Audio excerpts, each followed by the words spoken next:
오늘은 마태복음 13장 7절의 말씀으로 큰 은혜가 임하기를 바랍니다.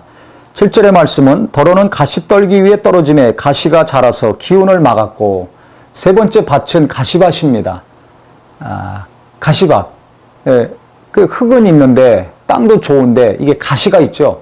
그래서 이것이 어떤 밭인가 예수님이 말씀하셨는데 22절에 보면 13장 가시떨기에 뿌려졌다는 것은 말씀을 들으나 세상의 염려와 재물의 유혹에 말씀이 막혀 결실하지 못하는 자요 그랬습니다. 길가나 돌짝밭이나 가시밭이나 공통점은 결실을 못하는 겁니다. 씨를 뿌리는 사람이 원하는 건 뭡니까? 열매죠. 근데 열매를 못 맺는다는 것입니다. 그 가시밭은 왜 열매를 못 맺는가? 처음에는 흙이 있으니까 뿌리가 잘 내려갑니다. 그러면 뿌리가 잘 내려가는 것과 동시에 뭐가 나옵니까? 싹이 나고 잎이 나오죠. 그 다음에 줄기가 나옵니다. 그 줄기가 계속 자라야지 그 다음에 그것이 굵어져서 또 옆으로 곁가지가 나오고 거기서 또 잎이 피고 꽃이 피고 그 다음에 열매를 맺게 되는데 이게 어느 정도 싹이 나고 잎이 나고 자라다가 이 기운이 막힌다는 겁니다. 무엇 때문에? 세상의 염려와 재리의 유혹이 이 기운을 막는다는 것입니다. 우리가 바쁘다는 미명하에 막 신앙생활 하죠. 열심히도 합니다. 항상 예배도 하고 말씀도 듣습니다. 그런데 이것이 어떻게 되는가? 열매가 과연 있는가? 이 말씀이 내게 이루어지고 있는가?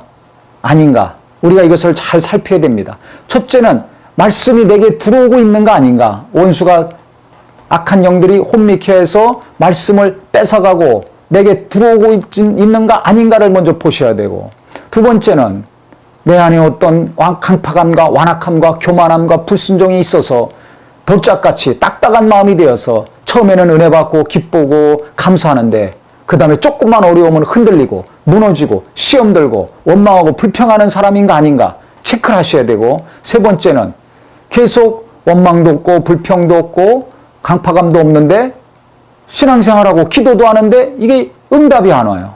말씀이 이루어지질 않아요. 그럼 왜 그런가? 말씀의 기운이 막혀서 그렇다는 겁니다.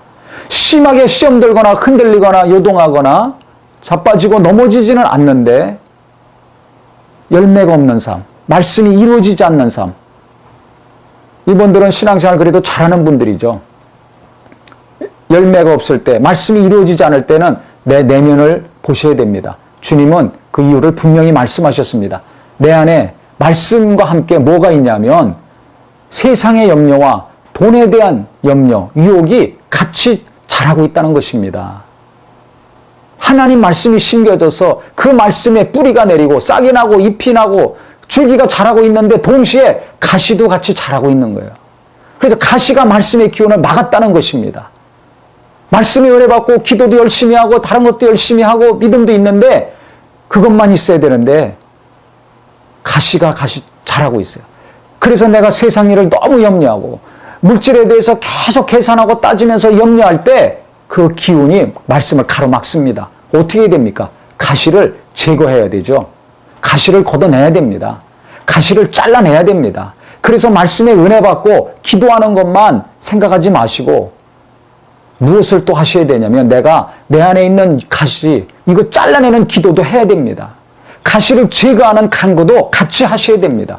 우리는 이 땅에 살기 때문에 항상 염려하는 것이 있습니다. 어떻게 자식을 키워야 될까? 어떻게 직장에 가야 될까? 어떻게 사업을 해야 될까? 또 항상 이 땅에 살려면 돈이 필요합니다. 물질이 필요합니다. 교회나 가정이나 모든 일에 있어서 돈이 있어야 뭐든지 할 수 있는 거 아닙니까? 그러면 항상 이 물질을 생각할 수밖에 없습니다. 그런데 예수님 분명히 말씀하셨습니다. 먼저 그 나라와 의를 구하라. 그래야면 이 모든 것을 다 너에게 더해주겠다.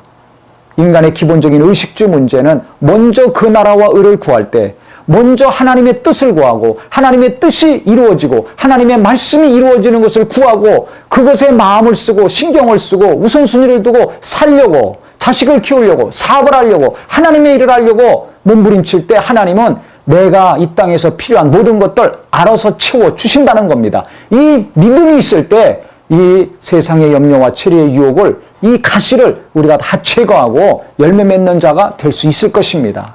그래서 내 안에는 어떤 가시가 있는가? 말씀이 뿌리가 내려가고 줄기도 이파리도 계속 잘 자라서 꽃을 피우려고 하는데 그와 동시에 내 안에는 어떤 마음이 있는가, 어떤 염려와 유혹이 있는가, 이것도 잘 살피셔서 오늘부터 말씀의 은혜 받는 기도와 함께 동시에 이 염려와 유혹을 물리칠 수 있는 기도도 동시에 간절히 하셔서 가시가 하나 둘씩 내게서 잘려나가고 제거돼 나가서 정말 말씀이 강력하게 역사하여서 많은 열매를 맺고 화려하게 꽃을 피울 수 있는 귀하고 값진 삶이 되시기를 예수 이름으로 축원합니다.